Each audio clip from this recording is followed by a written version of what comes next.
भाई थोड़ी और हेल्प कीजिए फिर आगे बढ़ते हुए। ये बताइए फिर बाइंग शुरू कहाँ से करें?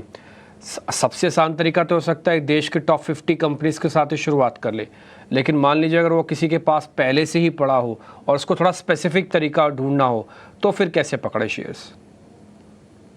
तो डिम्पी एक सिंपल तरीका ये रहता है कि जब भी आप इकोनॉमी के अंदर कंजम्पशन बढ़ते देख रहे हो, मैं ऐसा समझता हूँ कि थर्ड क्वार्टर के अंदर अक्टूबर का जो त्योहार का महीना और नवंबर का शुरुआत का त्योहार का महीना, ये दोनों को मिला जुला के देखें तो कंजम्पशन बढ़ के आने वाला है ये थर्ड क्वार्टर के अंदर। अगर थर्ड क्वार्टर के अंदर कंजम्पशन बढ़ के आता है तो मेरा ऐसा समझना है कि ज्यादातर डिमांड रहेगी पैसे की, मनी, रिटेल क्रेडिट की। तो stronger NBFC, stronger corporate bank जो रिटेल क्रेडिट के साथ में जुड़े हुए हैं, उनके ऊपर आप ध्यान दें। I think that is an approach that one can cultivate. जो गवर्नमेंट का जो स्पेंडिंग है इंफ्रास्ट्रक्चर और सोशल इंफ्रास्ट्रक्चर के पीछे, जो ये साल के अंदर करीबन एक क्वार्टर लेग इफेक्ट से चल रहा है because of the election and subsequently budget in the month of July. मैं ऐसा समझता हूँ कि in the second half of the financial year maximum amount of money will be spent and on infrastructure. करीबन 48 लाख करोड़ के आसपास का अमाउंट जो है that is going to be spent in the economy, out of which infrastructure spending would be around 11 lakh crore plus something. तो मैं ऐसा समझता हूँ कि that money will be spent in the second half. उसके साथ में आपकी जो कंजम्पशन की बूम है, डिमांड है, वो बढ़नी शुरू हो जाएगी। ऐसे भी ऑटोमोबाइल की बात करें तो अक्टूबर महीने के अंदर फेस्टिव डिस्काउंट के साथ में देखे तो जो लगभग 2-2.5 महीने की इन्वेंट्री थी, वो 2-2.5 महीने की इन्वेंट्री घट के करीबन 30 दिन की इन्वेंट्री हो चुकी है, पर्टिकुलरली पैसेंजर व्हीकल की। तो मैं ऐसा समझता हूँ कि the same situation will apply to some of the other FMCG product, FMEG products eventually. I think credit business will pick up, commodity business will pick up, metal commodity, chemical commodity, they are likely to pick up because I think the consumption expenditure activity has started in the economy. और engineering and manufacturing business जो है, जिसके अंदर project के साथ में जुड़े हुए हैं, that businesses are also likely to pick up in the third quarter and fourth quarter. तो currently मार्केट के अंदर जो corrected valuation में स्टॉक्स मिल रहे हैं, that becomes an opportunity for you to invest into them. इस बीच अगर आप ओवरऑल मार्केट के चर्निंग को भी देख रहे हैं तो देवन भाई एक छोटा सा पॉइंट आपसे और ये जो सरकारी और डिफेंस वाली कंपनीज हैं, इन्होंने पिछले साल काफ़ी बड़ा पैसा बना के दिया।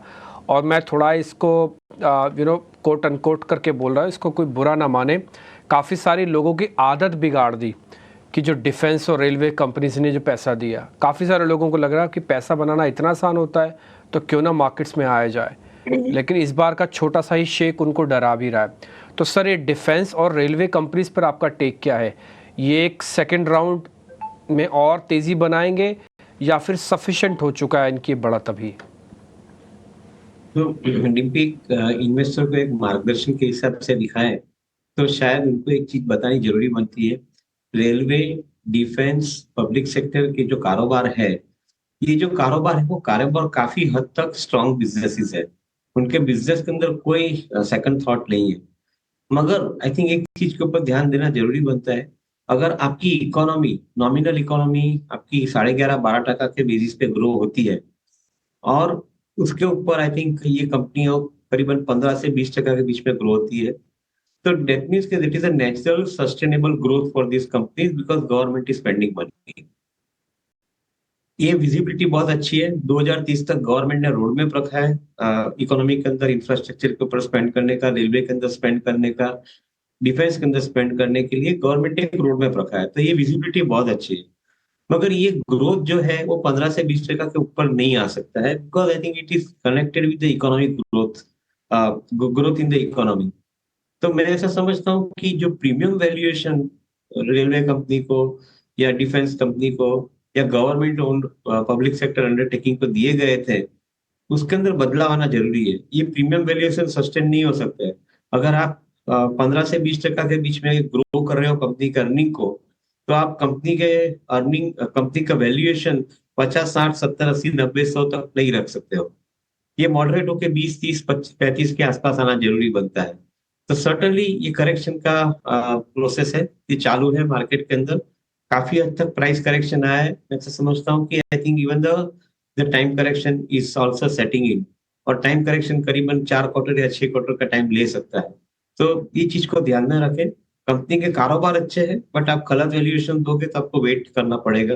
That is what I think most of the investors are likely to see in coming period, कि जिन्होंने गलत वैल्यूएशन में बाय किया है उनको थोड़ा वेटिंग पीरियड आ जाएगा 1 साल का, ऐसा मेरा मानना है।